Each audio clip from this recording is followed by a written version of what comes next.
بسم اللہ الرحمن الرحیم۔ اللہم صلی علی سیدنا محمد وعلی آل سیدنا مولانا محمد وبارک وسلم۔ آج کل یہ جو کرونا کا عذاب آیا ہوا ہے، بیسیکلی ہم سارے کے سارے اقامت دین سے رکے ہوئے ہیں، کیونکہ اللہ رب العالمین نے انبیاء علیہ السلام کے بعد جو ڈیوٹی لگائی ہے اقامت دین کی، وہ مسلمانوں کی ڈیوٹی ہے۔ اس میں ہر بڑا اور چھوٹا جو ہے وہ شامل ہے، ہر عربی اور عجمی جو ہے وہ شامل ہے۔ اس میں ہم یہ نہیں کہہ سکتے کہ ہم گناہگار ہیں، یہ ولی اللہ لوگوں کا کام ہے، یہ علماء کا کام ہے، یہ نیک لوگوں کا کام ہے۔ بنیادی طور پر یہ ہر کلمہ گو کا ذمہ داری ہے کہ وہ نیکی کا حکم دینے والا اور برائی سے روکنے والا وہ بندہ ہے، اور اللہ کے پیغام کو پوری دنیا تک پھیلانے والا وہ انسان ہے۔ ہماری ڈیوٹی ایز اے مانیٹر ہے دوسری قوموں کے اوپر، کہ جیسے مانیٹر کی ذمہ داری پوری کلاس کے اوپر ہوتی ہے، اسی طرح ہماری ایز اے مسلمان پوری امت پر یہ ذمہ داری ہے کہ ہم اللہ کے پیغام کو اسی طرح پھیلائیں جس طرح ہمارے اسلاف نے سمندروں کے کناروں پر پہنچ کر یہ کہا تھا کہ کاش آگے زمین ہوتی تو اللہ ہم تیرا پیغام اس سمندر کے دوسرے کنارے تک بھی پہنچا کر آتے۔ سامعین محترم، اس کام سے رکنے کی وجہ سے ہی آج ہم مسلمان ذلیل و خوار ہو رہے ہیں، اور پوری دنیا پر امت محمدیہ پر آج یہ کرونا کا عذاب جو ہے وہ آیا ہوا ہے۔ اللہ رب العالمین کے اصول ہیں اپنے حکمت و دانائی کے اور کائنات کے نظم و ضبط کے، کہ اللہ جب عذاب بھیجتا ہے تو اپنے ان اصولوں کو دیکھ کر عذاب بھیجتا ہے۔ پہلے اللہ رب العالمین قوموں پر رسول بھیجتے ہیں، نبی بھیجتے ہیں، پھر اللہ رب العالمین قوموں کی اصلاح کی گنجائش رکھتے ہیں کہ قومیں سدھر جائیں اور باز آ جائیں۔ پھر اللہ رب العالمین نیک لوگوں کی بدولت جو اچھائی کا حکم دے رہے ہوتے ہیں، اقامت دین کا کام کر رہے ہوتے ہیں اور برائی سے روک رہے ہوتے ہیں اور کفر کے خلاف جہاد کر رہے ہوتے ہیں اور کائنات کے اوپر اللہ کا پیغام لے کر ہر وقت وہ اللہ کے دین کے لیے سرگرم رہتے ہیں، جب ایسے لوگ دنیا کے اندر ایسے لوگ بھی بیٹھ جائیں یا کام کرنا چھوڑ دیں تو پھر اللہ تعالیٰ جو ہے دنیا میں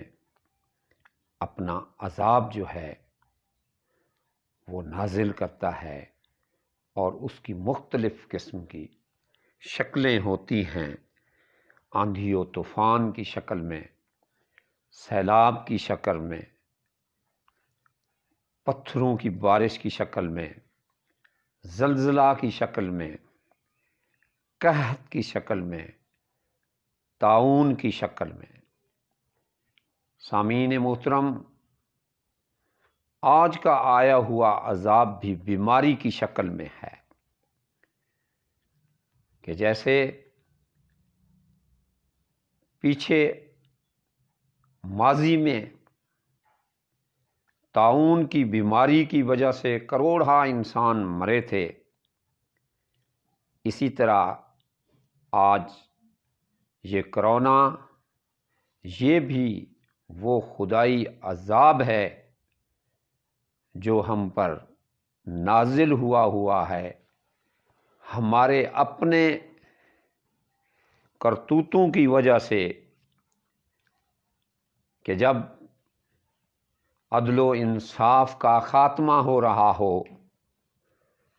جب فحاشی اور عریانی عام ہو رہی ہو اور احکام الہیہ کا مذاق کیا جا رہا ہو، شراب و نشے کا رواج پڑ گیا ہو، بدکاری کے اڈے عام ہو گئے ہوں، ناپ تول میں کمی اور ملاوٹ اور کرپشن عام ہو جائے، شرافت اور عصمت کا خاتمہ ہو جائے، شرک و بدعات کی انتہا ہو جائے، توحید کا نام لینے والے ڈرنے لگ جائیں، دین اقامت دین کا کام کرنا چھوڑ دیں، پھر اللہ تعالیٰ جو ہے وہ ناراض ہو جاتا ہے، اور جب وہ ناراض ہوتا ہے اور جب وہ عذاب بھیجتا ہے تو اس کے عذاب ہی ہوتے ہیں جن سے قومیں تباہ و برباد ہو جاتی ہیں۔ جس طرح سابقہ ماضی میں آقا دو عالم صلی اللہ علیہ وسلم کے آنے سے پہلے قوم نوح جو شرک و بدعات اور قبر پرستی کی پرستار ہو گئی تھی اور اپنے انبیاء علیہ السلام کی شریعت سے روگردانی کر رہی تھی، اور قوم ہود جو اللہ کے شکر کو بھول کر ناشکری کی حالت میں آ گئی تھی، اور قوم شعیب جو بددیانتی کرنے لگ گئی تھی، اور قوم صالح جو معجزہ مانگنے کے باوجود بھی راہ راست پر نہ آئی تھی، اور ایک قوم لوط جو ہم جنس پرستی پر آ گئی تھی، اور قوم بنی اسرائیل جو ناشکری اور نافرمانی پر اتر آئی تھی، تو اللہ رب العالمین کا غیظ و غضب ان قوموں پر نازل ہوا، اور اللہ نے کسی کو آندھی و طوفان کے ذریعے سے، کسی کو پتھروں کی بارش کے ذریعے سے، کسی کو قحط کے ذریعے سے، کسی کو بیماریوں کے ذریعے سے اللہ رب العالمین نے تباہ و برباد کر دیا، اور ایسا تباہ کیا کہ کسی کو عذاب علیم سے دوچار کر دیا، کسی کو عذاب عظیم سے دوچار کر دیا، کسی کو عذاب مہین سے دوچار کر دیا۔ سامعین کرام، آج یہ ساری بیماریاں ہمارے اندر موجود ہیں، اور اللہ کا عذاب کی یہ ایک شکل ہے جو کرونا کے نام سے ہم پر آئی ہوئی ہے۔ یہ وہ شکل ہے جو نہ ہی ہمیں سامنے نظر آتی ہے اور نہ ہی ہم اسے دیکھ پاتے ہیں، تو اللہ رب العالمین نے ہمیں اس عذاب سے دوچار کیا ہوا ہے۔ اب لازم ہے کہ ہم اللہ کے آگے گڑ گڑائیں۔ بحیثیت مسلمان ہم پر یہ فرض ہو جاتا ہے کہ ہم توبہ اور استغفار کریں اور ہم دوبارہ پلٹ آئیں اپنے راستے پر جو اللہ کا راستہ ہے، جو ھذا صراط مستقیم ہے، اور واپس آئیں اور پلٹ کر آ کر اللہ کے دربار میں حاضر ہوں اور اپنا وہی کام شروع کر دیں جو خلفائے راشدین کا کام تھا، جو ہمارے اسلاف کا کام تھا، کہ ہم اپنے معاملات کو ٹھیک کریں۔ ہم پوری دنیا کی بجائے ہم اپنے ملک کو ٹھیک کریں، ہم اپنے ملک کے اندر نفاذ اسلام کریں، کیونکہ ہمارا ملک اسلام کے نام پر وجود آیا تھا۔ ہم اس میں سے کرپشن کو ختم کریں، ہم اس میں سے بے حیائی اور فحاشی کو ختم کریں اور اللہ تعالیٰ کے دین کی طرف دوبارہ واپس پلٹ آئیں اور اللہ سے توبہ استغفار کریں۔